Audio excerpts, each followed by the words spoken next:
الحمد لله نحمده ونستعينه ونستغفره ونعوذ من شرور أنفسنا ومن سيئات أعمالنا إنه من يهد الله فلا مضل له ومن يضلل فلا هادي له نصلي ونسلم على من لا نبي بعده سيدنا ومولانا محمد بن عبد الله صلى الله تعالى عليه وسلم وعليه وصحابه وسلم تسليما السلام عليكم ورحمة الله تعالى وبركاته. Ìkẹ́ Ọlọ́run àánú Ọlọ́run àláfíà àti orí ajẹjẹ tó ń kàn máa bá gbogbo etí tó ń gbọ́ àtọ́jú tó ń wà nulẹ̀ eléyìí la tún fi ń kí káàbọ̀ padà sórí ètò Islam náà tó gbé afẹ́fẹ́ arúgbó fọba tó mú wa lọ lánàá tó dá a padà ní àárọ̀ yìí pẹ̀lú àánú Ọlọ́run àwa láma wa èyí láti máa bá wọlá àti tóbi Ọlọ́run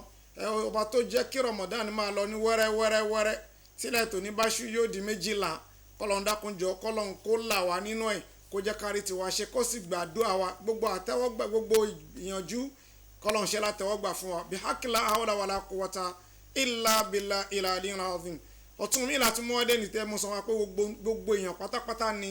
àkòrí ọ̀rọ̀ tá a mú wálé ní tó kàn nítorí pé a fẹ́ bójú wo ètò ìlera ṣùgbọ́n kó tó di pé a lọ sí ọ̀dọ̀ àlejò wa torí pé gẹ́gẹ́ bí àṣà àti ìṣe wa lórí ètò yìí a ní àwọn tó pé tí ò bá sí bá a ṣe ni kò lè sí bá a là lókè lọ́wọ́n ẹ jẹ́ ká lọ sókè lọ́wọ́n láti lọ polówó àwọn ọjà tí tó wá padà adékètò wa tẹ̀síwájú. tí o bá fẹ́ ra oúnjẹ tó pójú owó fáwọn nǹkan ọ̀sìn rẹ tí yóò sì jẹ́ kí wọ́n tètè dàgbà ní kí á mọ́sá tàbí kí wọ́n tètè pamọ́. iléeṣẹ́ FA Feed Mill Global Services ní kẹ́ẹ̀ gbà lọ roller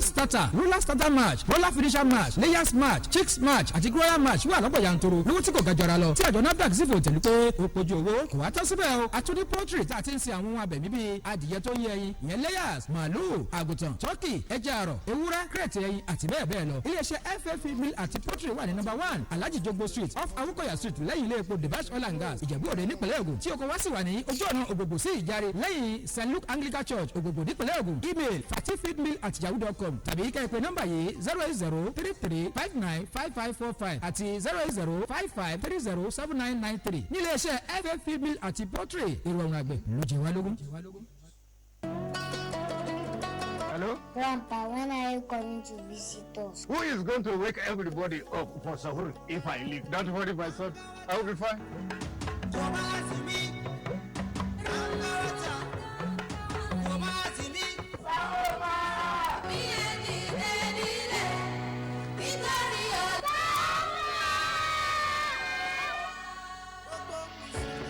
Hello? Who is going to wake everybody up for sahur if I leave?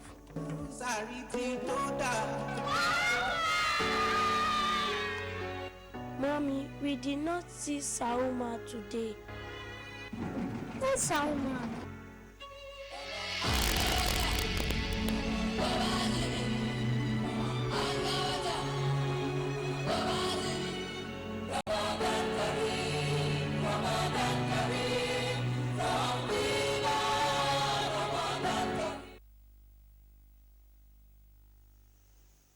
ẹ káàbọ̀ láti iléeṣẹ́ FA Global Service Nigeria Limited àti iléeṣẹ́ Aspra Nigeria Limited àwọn wọ̀nyí ni wọ́n ṣe onígbọ̀wọ́ àwọn ètò wa nítorí pé mo sọ pé tí ò bá sí bá a ṣe kò sí ní ti bá a láfẹ́lá a dúpẹ́ púpọ̀ gan lọ́wọ́ iléeṣẹ́ wọn a sì fi wọn ní oríyìn nítorí pé wọ́n mọ rírì tí à ń gbé ṣe àárọ̀ dẹ̀ mọ rírì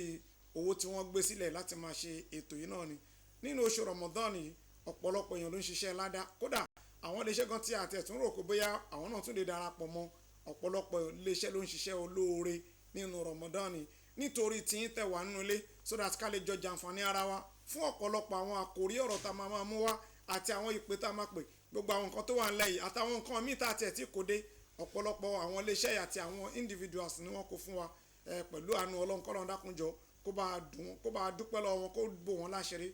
àṣepẹ́ àṣejìnà k'Ọlọ́run fún wa àtàwọn náà ṣe ẹ̀sùn tó wá pọ̀ ní àgbéga ilé iṣẹ́ wọn k'Ọlọ́run dákun bá ṣe fún wọn ní rọrùn bí hákìlá hawla wàlá quwwata illa billahi al-aliyyil azim. ayá kí n sọ pé ká ṣe báyìí torí pé àwọn àlejò wa ń pe òkìní kan pọ̀ mọ́ra wọn ṣùgbọ́n ká sọ pé àwọn tí kókó ọ̀rọ̀ tí a fẹ́ gbéyẹ̀wò lé nínú kókó ọ̀rọ̀ tí mi tí àti lọ sí iléeṣẹ́ YS Farm torí pé a máa sọ̀rọ̀ púpọ̀ nípa iléeṣẹ́ YS Farms òdu ni wọ́n kì í ṣàìmọ̀ folóko lórí ètò wa yìí ṣùgbọ́n àkórí ọ̀rọ̀ tí a fẹ́ gbé yẹ̀wò mo sọ pé ó jọ mọ́ ètò ìlera ìyẹn la pè ní postnatal management Muslim mothers-in-law on call. ẹ rí i pé ó jọ mọ́ ètò ìlera, ìyẹn ni pé lẹ́yìn ìbímọ àwọn ìyá ọkọ ìyá ìyàwó tí wọ́n lọ ń bá wa ṣètò ọmọ nínú ilé, ojú wo ni a fẹ́ fi wò ó, kí làwọn nǹkan tó ń ṣẹlẹ̀ ń bẹ̀ àti bẹ́ẹ̀ lọ ni a fẹ́ gbéyẹ̀wò ní àárọ̀ yìí. mo sọ pé gbogbo ń tá gbé wá gbogbo èèyàn pátápátá ló kàn, kò ń ṣe ti ẹlẹ́sìn tàbí ti ẹ̀yà kan, gbogbo wa pátápátá ló kàn. ṣùgbọ́n ẹ jẹ́ kí n tún sọ pé ká lọ sí iléeṣẹ́ Dibash Oil and Gas torí pé tá a bá padà dé mo fẹ́ kí àlejò wa kí wọ́n bójú wo kókó ọ̀rọ̀ yìí ní yẹ́bẹ́yẹ́bẹ́ dáadáa. sọ jẹ́ ká lọ sí iléeṣẹ́ Dibash Oil and Gas tá a bá padà wá dé káwá tún pẹ̀rẹ̀ ọ̀rọ̀.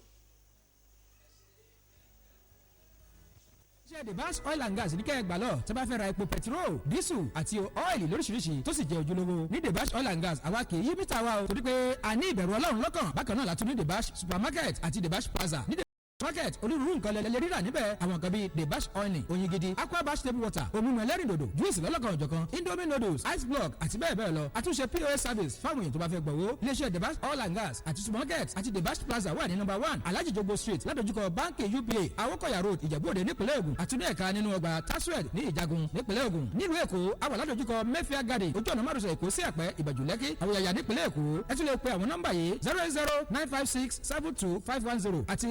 08057125718 níléeṣẹ́ Dibash Oil and Gas. ìbẹ̀rù Ọlọ́run la fi ń ṣiṣẹ́. Hello? Grandpa, when are you coming to visit us? Who is going to wake everybody up for sahur if I leave? Don't worry, my son. I will be fine.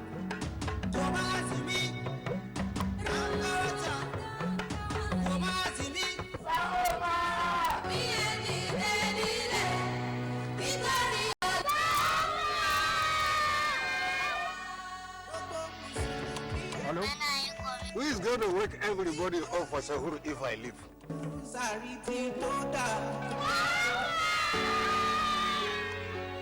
Mommy, we did not see Sauma today. Where's Salma?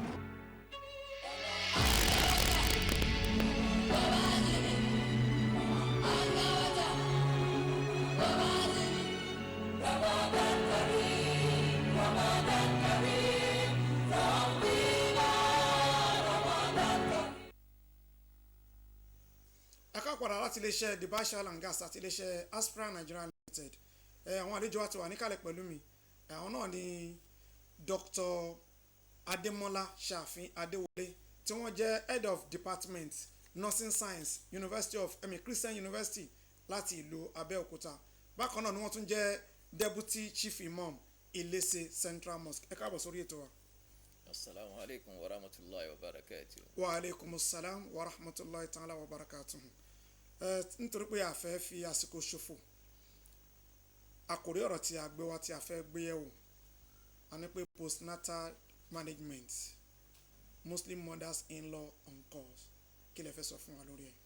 A'udhu billahi minash shaitani rajim. Bismillahir rahmanir rahim. Wassalatu wassalamu ala rasulil karim wa ala alihi wa ashabihi wa sallam. adáwọ̀pẹ́ fún Ọlọ́run, alhamdulillah, àtọ̀rọ̀ ìkẹ́ ìgẹ̀ fún Ànábì wa Muhammad sallallahu ta'ala alayhi wa ẹni sallam. tí Ọlọ́run tara ẹ̀ sọ́wádìí ẹni ọ̀nà mọ̀ ìkẹ́ ìgẹ̀ kó máa bá ẹnì kọ̀ọ̀kan wa tí a jẹ́ mùsùlùmí àti gbogbo àwọn tí wọ́n ń gbọ́ wa nílé àti ní ọ̀nà tí ó jìn.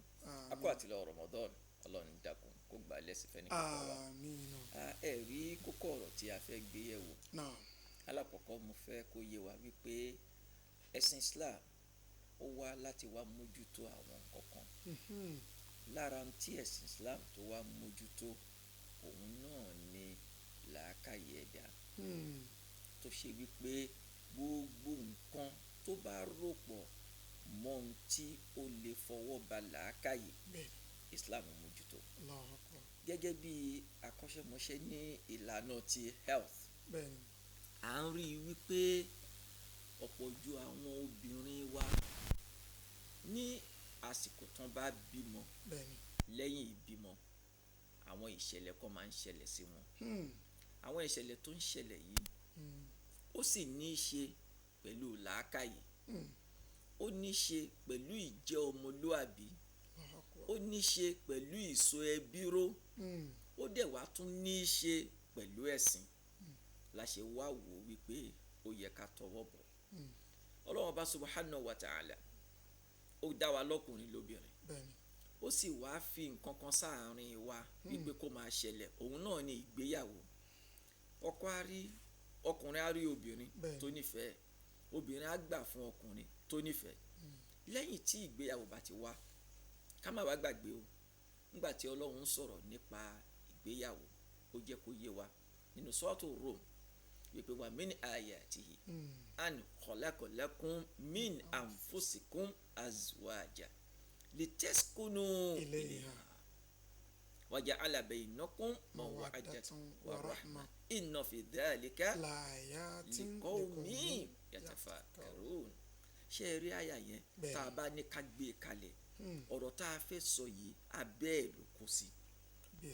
Ọlọ́run jẹ́ kó yé wa wípé kò sí èrè tó ń bẹ fún ìgbéyàwó ju wípé kẹ́ẹ̀rí ìsinmi lọ.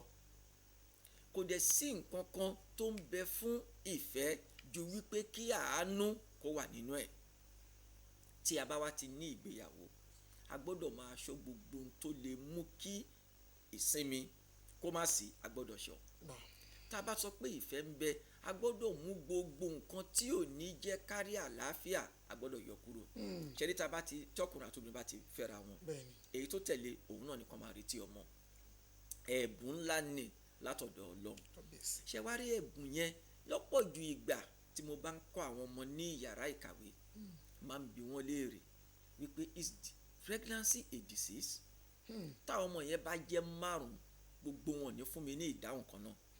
Tán bá jẹ́ 20, wọn ò ní fún mi ní ìdáhùn kan náà. Ó máa yàtọ̀. Àwọn míì á sọ wípé yes, àwọn míì á sọ wípé no.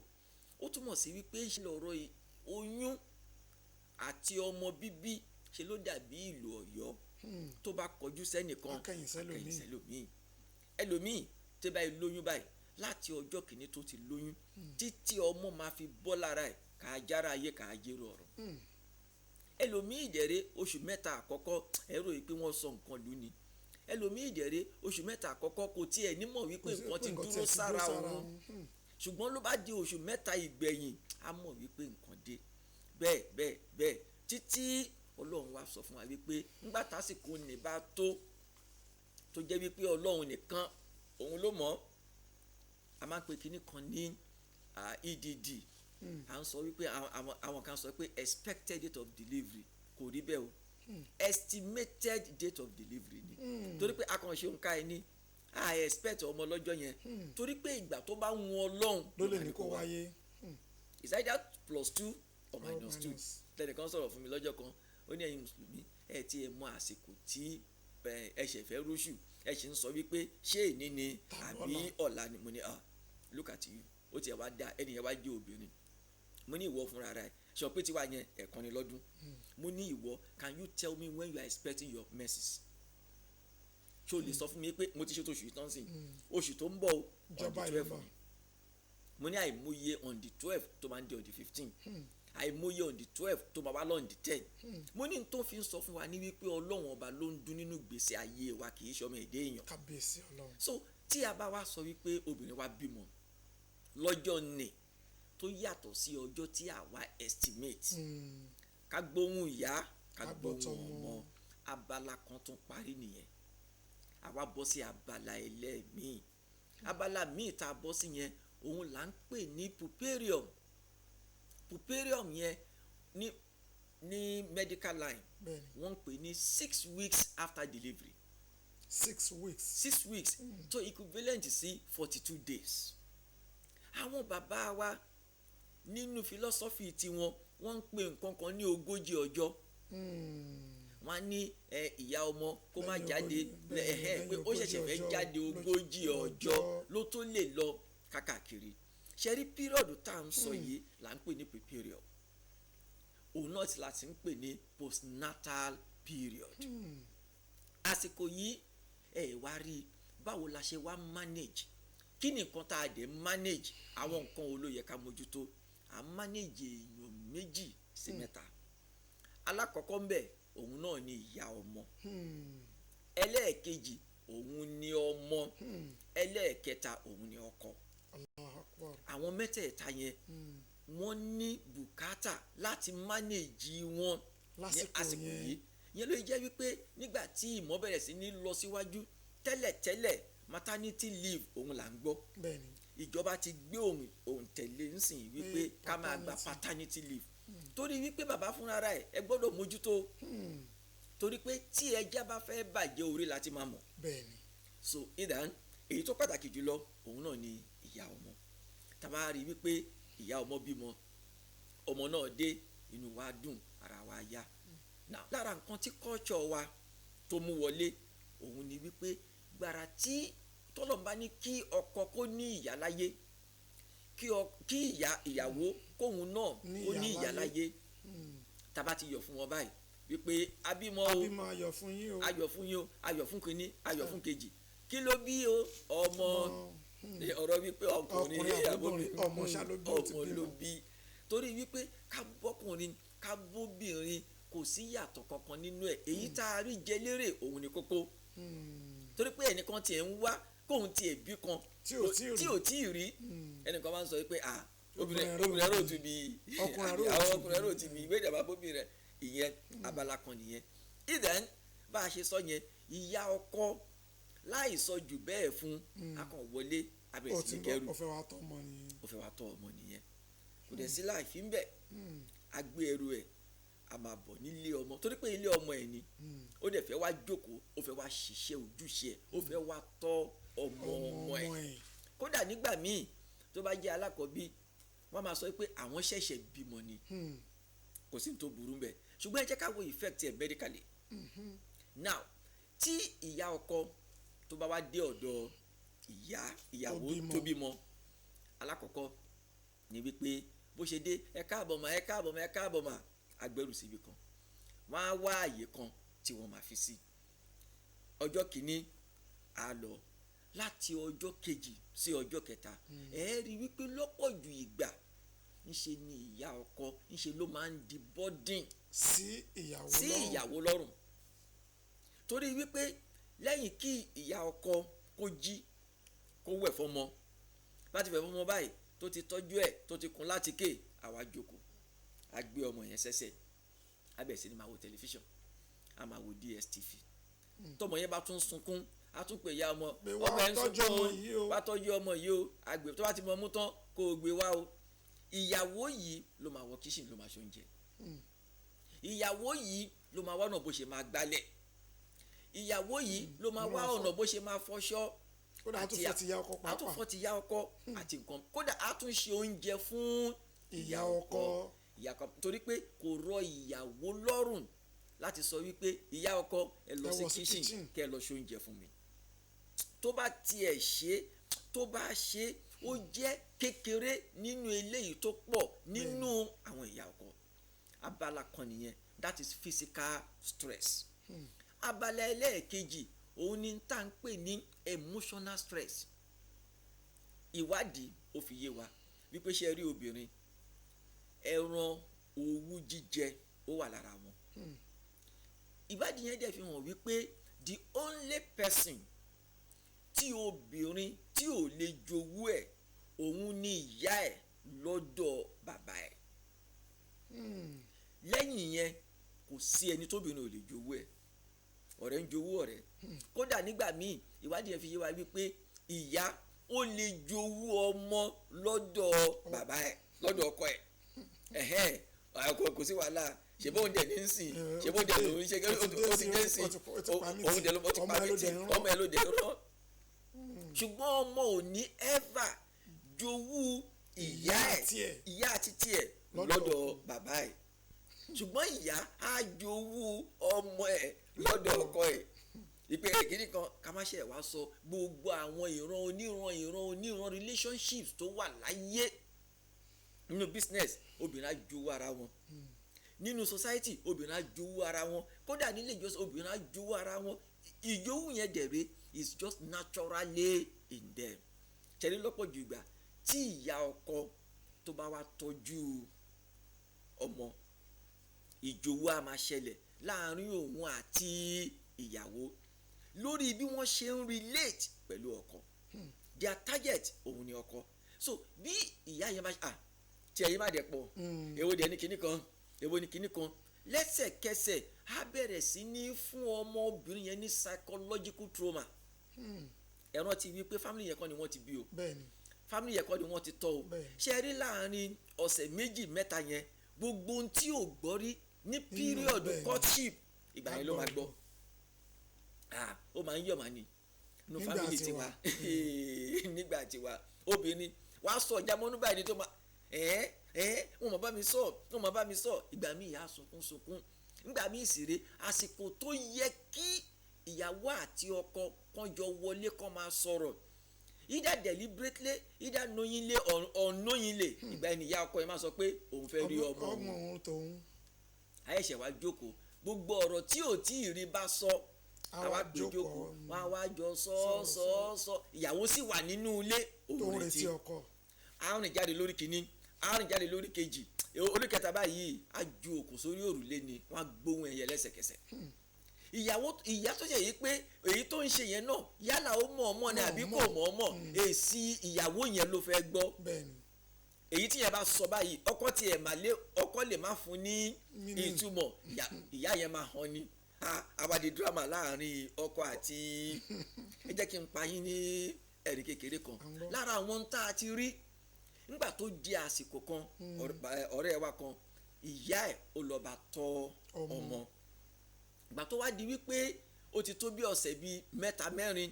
ìyá tí ò lóko oṣù tí ò lọ́kọ ọkà gbélé pawó ní ọ̀dọ̀ ó kàn ń sùn tí ẹni ló ń jí ìyàwó yẹn dẹ̀ ń láti lọ sọ fún ọkọ ẹ̀ nígbà tí ọkọ fẹ́ padà síbi iṣẹ́ wípé sọ fún mọ́mì pé kó wá máa lọ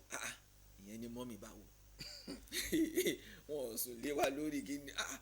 ó ní sọ fún mọ́mì pé kó wá máa lọ ó ní kí ló dé ó ní I'm just tired no you can't be tired now ìyẹn rò pé owó ni ṣe ló tún dọ́bù owó tó ń fún ó bá fún ìyá ọkọ lọ bí iṣẹ́ lẹ́kọ̀ọ́ ó máa dé lọ́jọ́ Friday nígbà tó di ní ọjọ́ Wednesday mọ́júmọ́ Thursday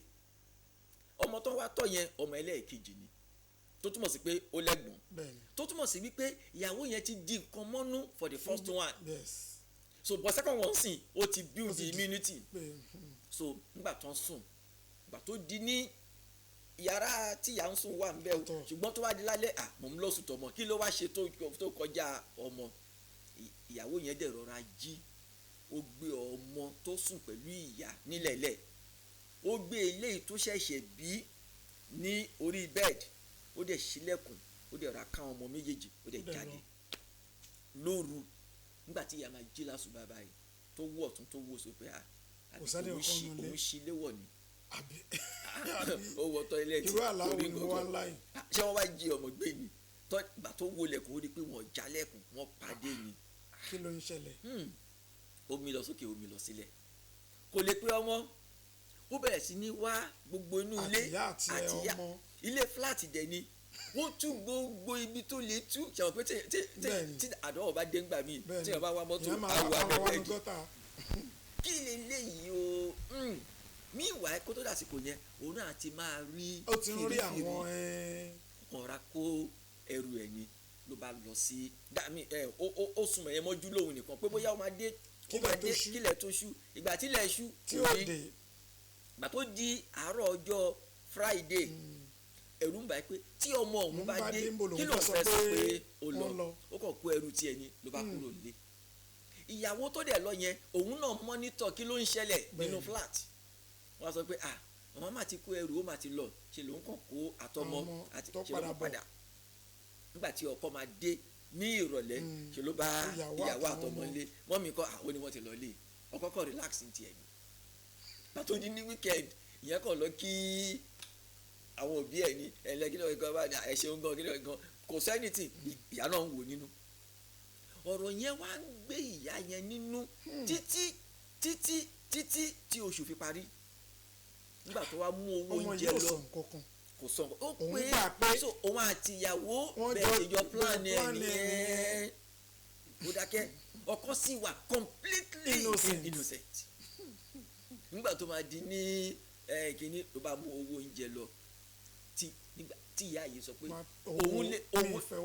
kódà ó kọjá pé mi ò fẹ́ pé ìwọ ní ohun tó ṣe fún mi mo lè bọ́ṣọ lẹ̀ kí n sọ ìdàkejì ọ̀rọ̀ fún ẹ pé ìyẹn wá wòye pé kí ni drama tó ń ṣẹlẹ̀ innocent lòun jẹ́ ìwọ báyìí àwọn ẹ má sọ yẹn nígbà tó máa padà tí ìyá sọ gbogbo ọ̀rọ̀ fún tó olóhùn ń bọ̀ ṣé tó máa délé báyìí tó kọ́kọ́ wọlé báyìí ó di take it car nígbà ó ti dágbére wípé òun fẹ́ mú un bọ̀ ìyẹn náà ti mọ̀ wípé drama rẹ̀ máa rún so òun náà ti gẹ̀gúnlẹ̀ already ìmákúwọlé bá kọ́ tó Mr. Man take it car I don't know what I just say take it car oníṣòro ti ọjọ́ tí mo sọ fún ẹ wípé kò jẹ́ kí màmá wa máa lọ ìgbà tó o dá mi lóhùn mo dẹ̀ mọ bí mo ṣe máa sọ fún wọn so she has gone she has just take it calm jẹ́ ká face life wa gbogbo eléyìí kò lè jẹ́ kí ìgbésí ayé kó lọ déédéé ìdán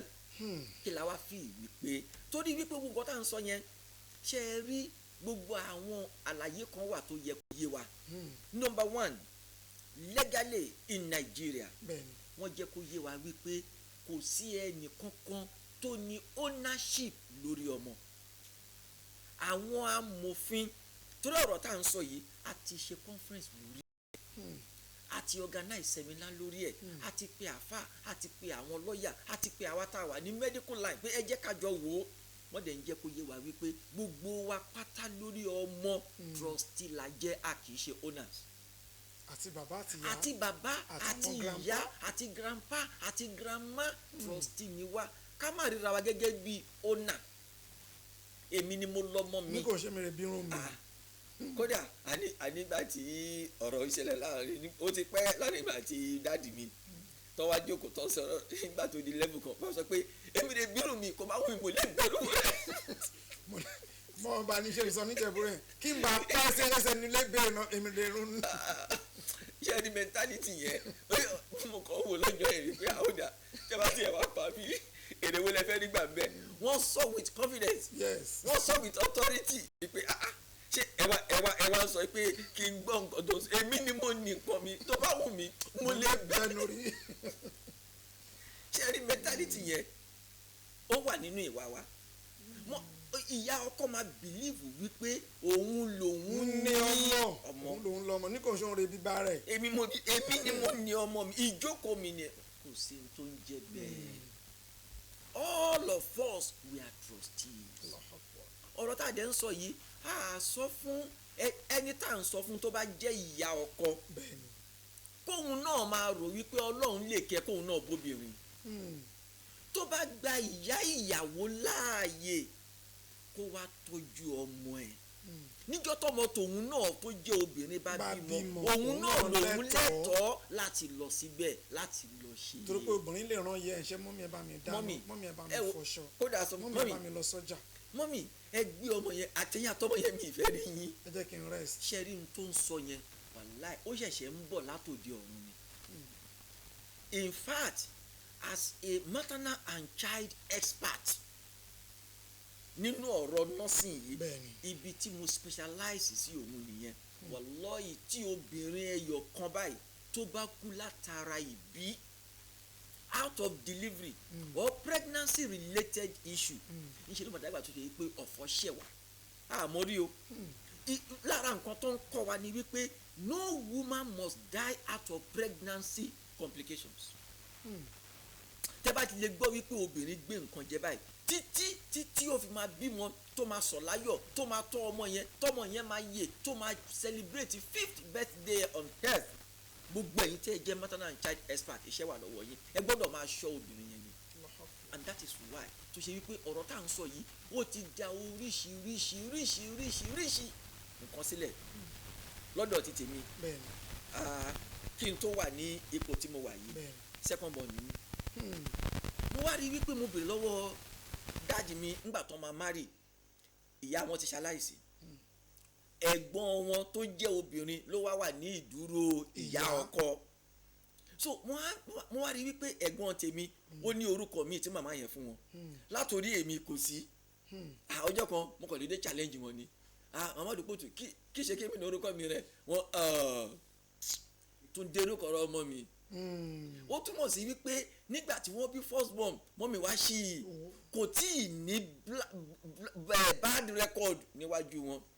láti first born yẹn gbogbo àwa tó kù àkọ́kọ́ ẹ̀ṣẹ̀ lákọ̀ tẹ̀lé àti di ọmọ iye wọn rọ̀ wá torí wípé àti bára wa gbé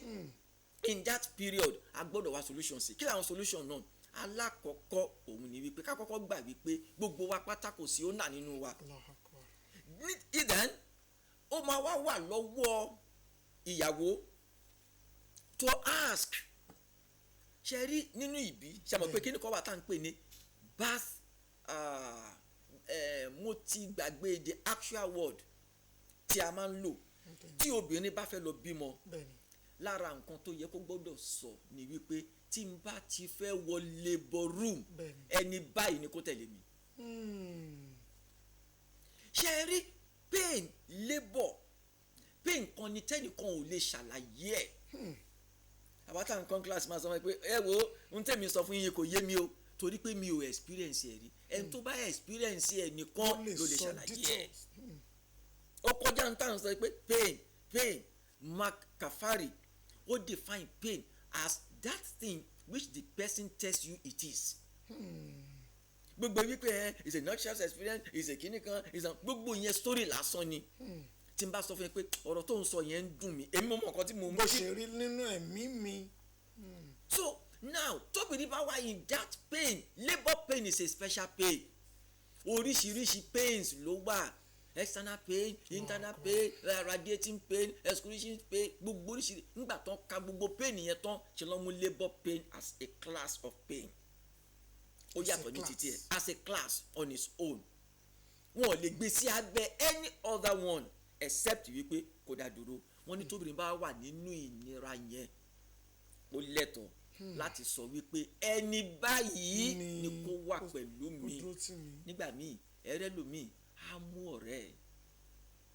ọ̀rẹ́ tó ṣe wípé tó bá wà in that pain tó bá di ọwọ́ ẹ̀ mú báyìí tó bá gbé ojú sókè tó bá wò báyìí pain yẹn máa reduce ẹlòmíì ó máa mú ọkọ ẹ̀ tó bá dìímú báyìí tó dìímú tó yálé kọ́nà tó dìímú bó ṣe ń dìímú yẹn tó ń rí yẹn a máa rí hope nínú ojú ẹ̀ ẹlòmíì á mú bàbá ẹ̀ pé bàbá yìí ní life òun tó bá dúró báyìí tó bá di aṣọ báyìí mú tó bá dá pé ìyẹn ni wọn máa rọrùn fún ẹ má jẹ́ ká fi obìnrin lẹ̀ leave them to their own destiny ní tó ṣe pé kì í ṣe òun ló lọ wá kì í ṣe òun ló fà á kì í ṣe dandandandan àwa náà la wọ́n jẹ́ kó yé wa wípé wọ́n gbọ́dọ̀ ní birth attendant tó máa fúnra wọn choose wípé ẹni báyìí mo fẹ́ kó wà pẹ̀lú mi bẹ́ẹ̀ náà wọ́n dẹ̀ ti rí pé ìyẹn gbogbo whatever measures tá a bá lè take àfi ká take ẹ o máa wọ boot kò bá yín dá sí ní tẹ́ ẹ fẹ́ bí kò bá yín sọ wípé kẹ́ gbé mú forceps wá kò béèrè kidney dishes lọ́wọ́ yín kò the only thing ni wípé kó ṣàwà níbi ìgbèrí arábìnrin tó fẹ́ bímọ yẹn kó máa rí wípé òun comfort yẹ tíyẹn bá lè ṣiṣẹ́ wọ́n jẹ́ kó yé wa wípé tóbìnrin bá bímọ ẹbí léèrè ta ló fẹ́ kó dúró tiẹ̀ kó bá ẹ tọ́mọ. wàrà ẹ máa surprise pé obìnrin míì á fi ìyá ẹ lẹ̀ á mú ìyá ọkọ. bẹ́ẹ̀ni. ó máa sọ fún yín wípé I want my mother-in-law instead of my mother. ìyá yẹn ò dẹ̀ gbọ́dọ̀ bínú. ìgbà míì sì rèé obìnrin á sọ wípé let my mother be there bàbá nìkan ni ò lè mú torí àwọn ọ̀rọ̀ àyà àti gbọmọ lọ́wọ́. ìgbà míì wà obìnrin míì ó lè mú ọ̀rẹ́ ẹ̀ obìnrin míì wà tó ṣe wípé ó ní àjọṣepọ̀ pẹ̀lú ọ̀rẹ́ ẹ̀ débi wípé wọ́n jọ ń raṣọ ní ìyẹn ò sọ a ní ẹ jẹ́ ká kọ́ sí relief fún àwọn obìnrin wa lọ́pọ̀ ju ìgbà dẹ̀rẹ́ ṣẹ́rí àwọn tó ń wá sí postnatal yẹn ẹ̀rí ìfúnpá ó máa ga sókè báyìí kí ló ń ṣe yín kò sí nǹkan kan òun ló gbọ́mọ lọ́wọ́ yìí bó ṣe ń wò gan ẹ̀sùn mọ́jú ni mo sùn ó ti ní depression ọ̀rọ̀ tí ò gbọ́ rí bó ti ń gbọ́ lẹ́nu ọkọ ẹ̀ ìyá ọkọ á sọ fún tàbí ẹ̀gbọ́n ọkọ tàbí àbúrò ọkọ ẹlòmíì wọ́n á kí oríkì ẹ̀ débi pé ẹ̀yin ọmọ ojú ọ̀rọ̀ lárí yìí o ti rọ́ lálẹ́ o ti rọ́ lálẹ́ o wá débi báyìí tán ọ̀rọ̀ tí ẹlòmíì ò lè sọ fún ọkọ ńgbà tó bá dé ẹlòmíì ìdẹ̀rẹ̀ wọ́n á sọ fún débi wípé wo a mọ̀ pé o ti fẹ́ gba agbára nínú ilé yìí o fẹ́ gba agbára nínú ilé yìí a dẹ̀ máa dì pẹ̀lú ẹ̀ ọ̀rọ̀ tí ò ṣeé sọ wọ́n ti ẹ̀ sọ fẹ́ lómi pé máa gé yẹ kò sí tó lè mọ̀ ṣe nínú ilé tàjọ wà yìí gbogbo yẹn ó dẹ̀ máa fún obìnrin yẹn ní psychological trauma níbo lòun yà sí yìí wọn ò máa bá wọn sọ báyìí unfortunately marriage in our own society kò ṣeé fẹ́ lẹ́yìn nìkan ẹlẹ́ẹ̀kẹta ni wípé àwa mùsùlùmí kíní kan wà tí ò ń sábà sí nínú àṣà wa òun náà ni marriage orientation. lọ́pọ̀ ju ìgbà ọ̀rọ̀ tá à ń sọ yìí ẹ kàn déédéé ntóbìnrin kan ò gbọ́ rí nígbésí ayé ẹ̀ nígbà tó bá bímọ tán a wá sọ fún yín pé wo nílé tiwa ó máa jẹ ọbẹ̀ odindi 40 ọjọ́ ò ní fi yọ sí o ọbẹ̀ yìí ò dùn bó ṣe máa jẹ́ nìyẹn bá a ṣe ń ṣe nìyẹn kíní bẹ́ẹ̀ ṣe ń ṣe tó dùn mọ́ yín yẹn ó dẹ̀ ń pè ní ẹnìkan ṣe rí kì í ṣọbẹ̀ yẹn nìkan ní fíà ẹ̀ ní wípé lẹ́yìn ọbẹ̀ yìí ǹjẹ́ mo tún mọ nǹkan míì tó máa tún gbé jáde bí ò tiẹ̀ wá sí nǹkan míì mọ́ lẹ́yìn ọbẹ̀ for the fact wípé kò gbọ́ tẹ́lẹ̀tẹ́lẹ̀ kó tó go into that marriage ó ti bẹ̀ sí ní nurse pé bóyá nǹkan míì tún máa wà it is normal kákàdé rántí wípé ẹni tá a sọ̀rọ̀ yìí ẹni tá a sọ yìí ó ṣẹ̀ṣẹ̀ ń bọ̀ nínú ayé ni àwọn Yorùbá máa ní pé ara ẹ̀ tutù ìdá so ká gbìyànjú ká rí wípé there is marriage orientation kì í ṣe ńgbà tí a bá fẹ́ so kíní papọ̀ àtọkọ àtìyàwó ìmọ̀ọ́mù kankan ò gbọ́dọ̀ so wọ́n papọ̀ láì jẹ́ wípé ó ti ń bá wọn sọ̀rọ̀ tẹ́lẹ̀. You want me to come and officiate a marriage? I must know the husband and the wife. Màá bi wọ́n léèrè irú èèyàn wo ni wọ́n àwọn ẹbí náà ẹ dákun kí ni nǹkan tó àtijọ́ sọ àti yé wa ṣe rí téèyàn bá wà prepared nínú establishment sa ìbáàjẹ́ course lẹ fẹ́ ṣe ìbáàjẹ́ company lẹ fẹ́ run kò sí ẹni tí ò ní kọ́kọ́ rí syllabus wípé course tí mo fẹ́ ṣe yìí o àwọn nǹkan tí mo máa kọ́ nínú ẹ̀ lélẹ̀ ọdún báyìí ni òye courses báyìí ni ó dẹ̀ ti prepare mind ẹ̀ fún ká má máa gbé nǹkan jáde unexpectedly so gbogbo tá à ń sọ yìí àpá láṣẹ wípé ìyàwó òun ni kó lọ máa dúró ti ọmọ yìí àdè sọ wípé dandan ìyá ọkọ ni o ṣùgbọ́n tá à ń sọ ni wípé èyí tó bá rọ obìnrin lọ́rùn jù ká fún láǹfààní kó make a choice yẹ ká má ríra wa wípé we are the owner and it is a sealed game káwa ìyá ìyàwó àti bàbá ìyàwó torí pẹ̀lú mi à sọ pé ìyàwó tèmi lélẹ́yìí mi ò lè release ẹ̀ kó lọ jókòó síbi kan gbogbo ẹ̀ pátá a gbọ́dọ̀ jọ wo kí ni future ọmọ yẹn torí pé ọmọ mi láti after marriage báyìí kò wúlò fún yẹn bíi tiẹ̀ mọ́ nítorí wípé bí òṣèré abẹ́ ọlọ́run ọba Allah kó dákun gbogbo àwọn tó wà nínú ipò yìí lọ́wọ́lọ́wọ́ ọba tí máa ń tún ẹ̀dá ṣe kó bá wa tún wọn ṣe o àwa náà tí àsìkò tá à ń lọ sínú ẹ̀ ọlọ́run dákun má jẹ́ kí a kábàámọ̀ aburú wa sallallahu ala sayyidina Muhammadin wa ala alihi wa sahbihi wa sallam. tó ọ̀rọ̀ rẹ ti gbọ́ lẹ́nu Dr. Adémọ́lá Ṣàfí Adéwọlé nítorí pé akọ́ṣẹ́mọṣẹ́ ni wọ́n nítorí pé ojú ọ̀nà bíi táwọn tó ń mọ̀ gangan tí wọ́n sì ń ṣiṣẹ́ tó ń kọ́yàn lẹ́kọ̀ọ́ lé lórí lélẹ̀ mo mọ̀ pé àti máa tawọ́ tasẹ̀ bí egbò nínú ẹlòmíì ọ̀pọ̀ ìyá ló ti máa wò pé èsì dédé ràn dẹ́m sọ wé ọmọ mi àbímọ ọ̀nà kan fọ́ but tá a bá ní pé ká wo àlàáfíà obìnrin àti ọjọ́ ọ̀la ọmọ tó fẹ́ tọ́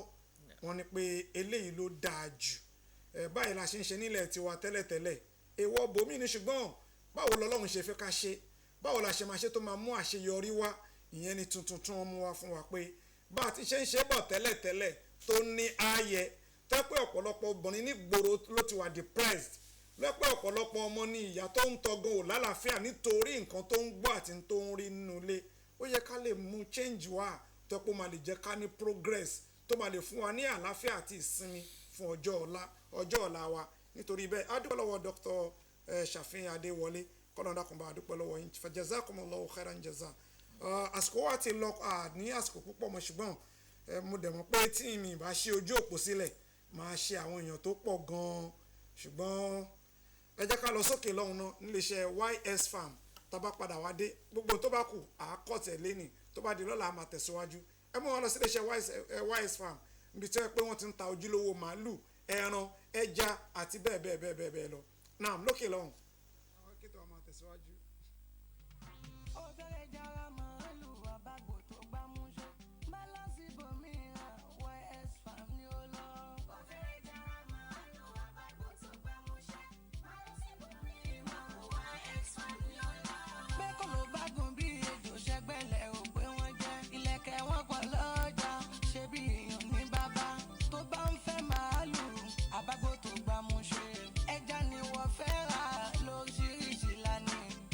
Sati gbé bàtì máa bọ̀ lọ́dọ̀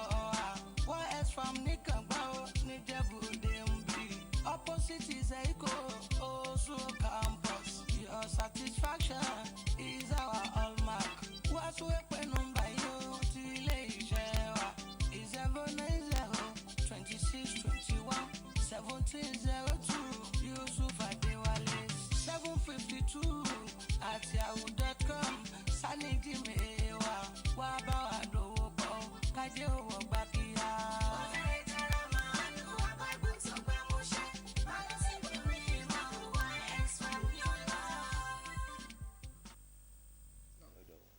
ẹ káàbọ̀ láti iléeṣẹ́ YS Farm mo wà nílùú Ìkàngbá níjẹ̀bú-Òde ń bí báyìí gbogbo ohun tí bẹ́ẹ̀ ṣe ń wo lójú ẹ̀rọ ọmọwòrán yẹn kódà ó tún pé jù bẹ́ẹ̀ lọ tẹ́ bá débẹ̀ àgbà ìyanu ni iléeṣẹ́ YS Farm ẹ má sọ wá pé bí Ramadan ṣe ń lọ yìí bàbá yìí mọ́mú sọ pé a ti ń dágbére ṣé àti lọ làbá yìí sìn àbí àyè ń gòkè lọ lọ́wọ́ nígbà tá a sọ pé ó di 11 lánàá ẹnìkan ṣé 11 ló ṣì dá ni mo ní o lè yí 0 sẹ́yìn 11 bóyá kò di 110 lójú ẹlòmíì bíi pẹ́kọ́ tí káàtì wà ní 27 28 tó ṣùgbọ́n bá a ṣe ń gùn díẹ̀ pẹ̀lú àánú Ọlọ́run bẹ́ẹ̀ náà láàyè tó máa sọ̀kalẹ̀ bọ̀ a sọ pé ó ti kù 14 ó ti kù 12 ó ti kù 10 ó ti kù 5 kọ́lọ̀ ṣe ní rọrùn so bá a ṣe wá ń lo bójú wò pé à ń lọ fún ọdún ìtúnú àwẹ̀ ẹ lọ sí iléeṣẹ́ YS Farm láti lọ ra màálù tó pójú owó láti lọ ra àwọn àgbò tó pójú owó àti bẹ́ẹ̀ lọ bóyá pé ẹja lẹ́yìn bá yàn láàyò bóyá pé tọ́kì lẹ́yìn bá yàn láàyò ẹ lọ sí iléeṣẹ́ YS Farm ibẹ̀ gan ni gbogbo nǹkan tó pójú owó wà ó tún wá jẹ́ ọ̀pọ̀ kúọ̀kù lórí títì gangan ní ìlú Kàngbá ká tó wọnú ìlú Kàngbá yẹn níbẹ̀lẹ̀ ti rí iléeṣẹ́ YS Farm tẹ́bà tiẹ̀ ti débẹ̀ ní ìdíkẹ́ béèrè lọ́wọ́ ẹnì kankan níbi àdójúkọ Osu campus níbẹ̀ gan ni iléeṣẹ́ YS Farm wà nítorí bẹ́ẹ̀ ẹ lọ síbẹ̀ láti lọ bá wọn dò pọ̀ Ọlọ́run bá ṣe ní rọrùn fẹ́ ní kankan wa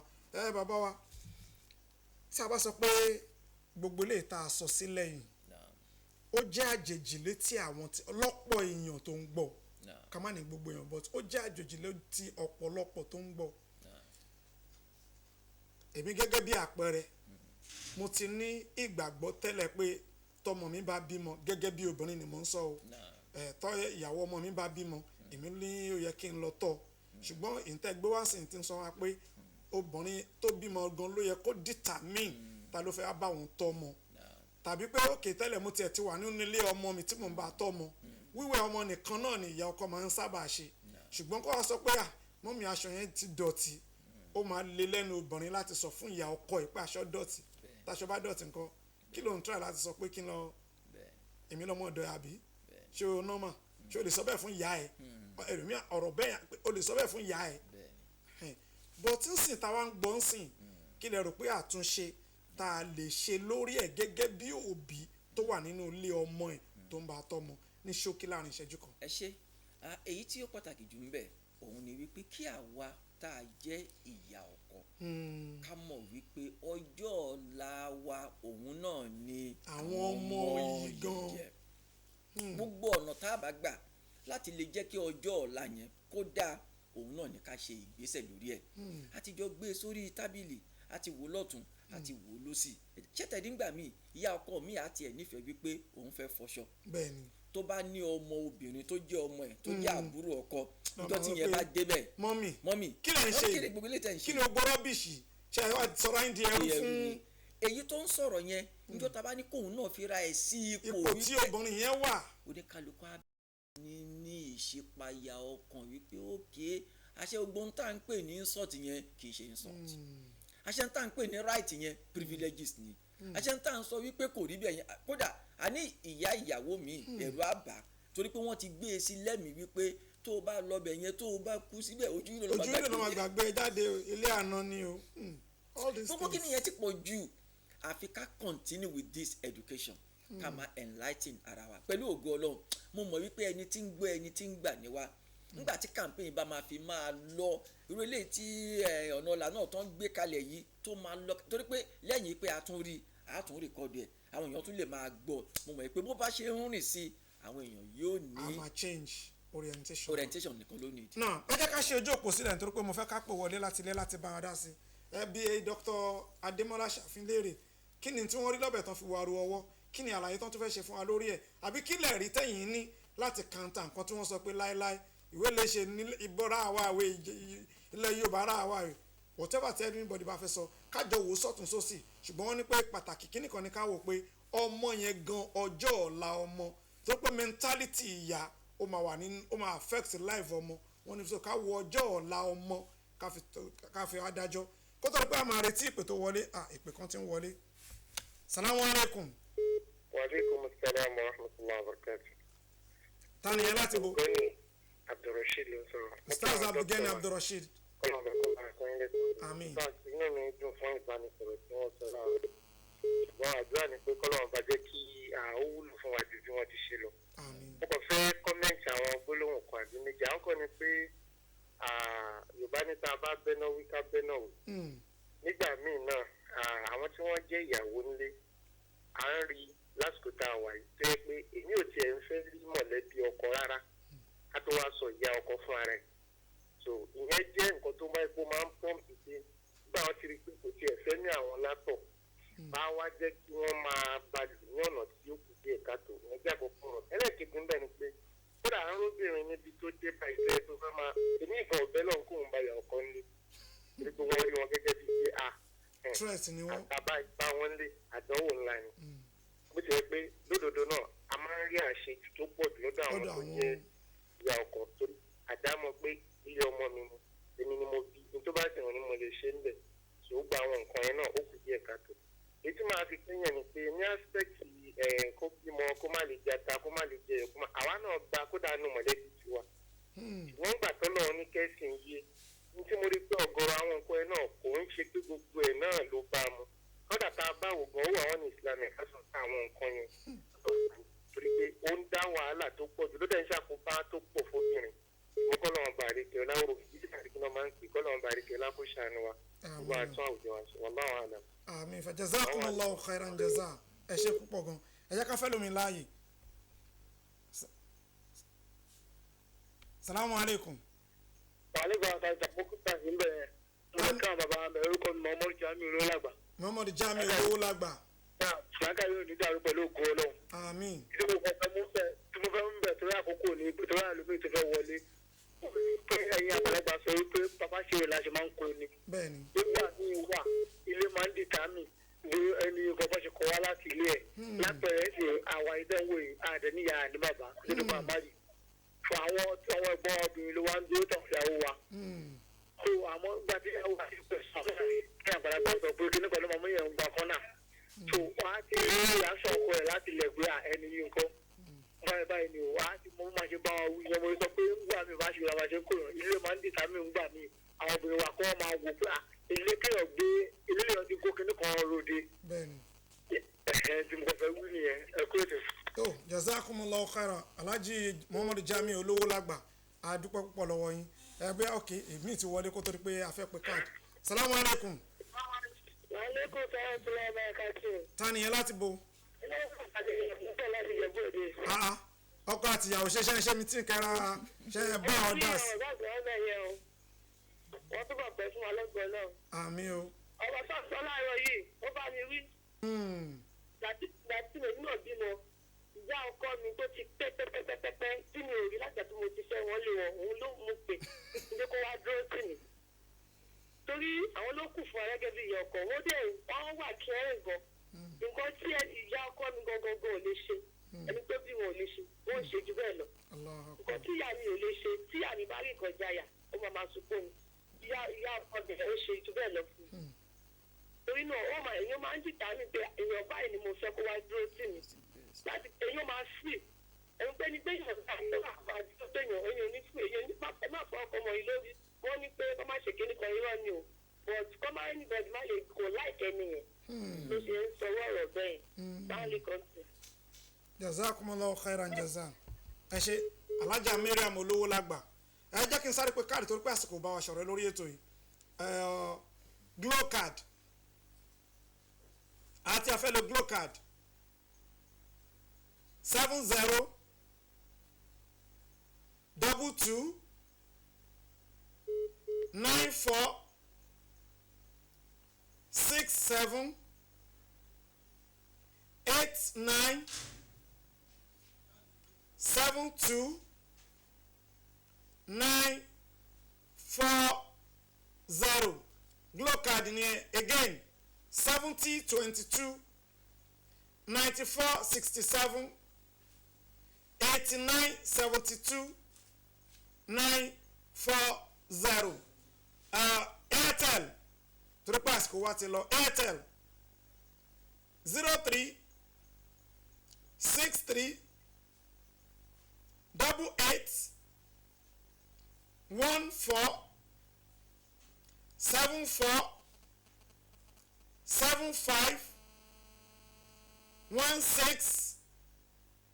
08 Airtel number Airtel card again 0363 8814 7475 1608 and the last one MTN 9067 155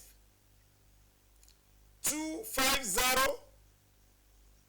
41 45 648 MTN card 9067 1552 5041 45 648 MTN card ni ẹni la fi máa dágbére lórí ètò torí pé àsìkò ò bá wa ṣọ̀rẹ́ ẹ pẹ̀lú ògo Ọlọ́run a tún máa pàdé lọ́la lórí àkọ́tún míì ọ̀tún tọ́jọ́ ń yọ náà ni à ń mú ètò míì wá lọ́tún lójoojúmọ́ pẹ̀lú ògo Ọlọ́run àkọ́tún míì láti jọ pàdé ẹ jẹ́ ká jọ pàdé lórí ètò ìlọ́la láago 6 sí aago 7 Ọlọ́run kò ní kọ̀ fún wa pẹ̀lú ògo Ọlọ́run àwa lámàá ẹ̀yin láti máa bá àláfíà ẹnì kankan wọ̀ ní dìbàjẹ́ pẹ̀lú ògo Ọlọ́run afàsìkò dúpẹ́ lọ́wọ́ Dr. Adémọ́lá Ṣàfin Adéwọlé kọ́nà dákùnbà dúpẹ́ lọ́wọ́ yín fajazakumullahu khairan jaza nínú àwọn nǹkan tó kó sílẹ̀ anyway màá máa fún yín láwọn nǹkan tí torí pé àwọn ẹ̀bùn guest ò tí ì dé ṣùgbọ́n tòun ti bẹ́ẹ̀ náà á yọwọ́ sí yín lórí àwọn nǹkan kan tó bá di lọ́la jẹ́ ká tujọ́ pàdé assalamu alaikum wa rahmatulahi ta'ala wa barakatuh.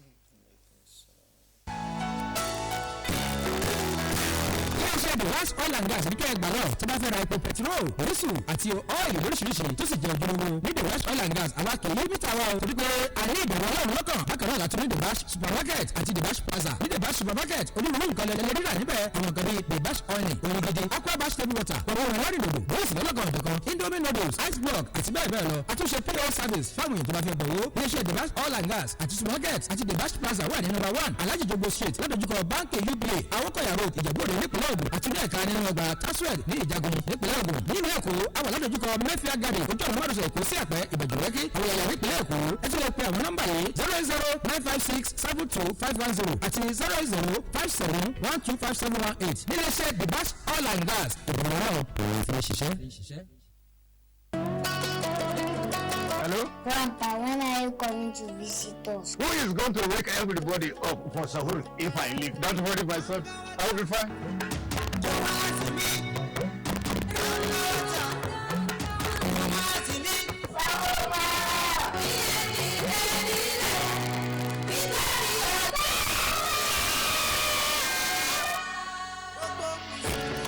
Hello?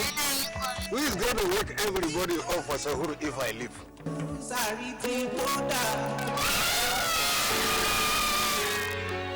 Mommy, we did not see Sauma today. Who's Salma?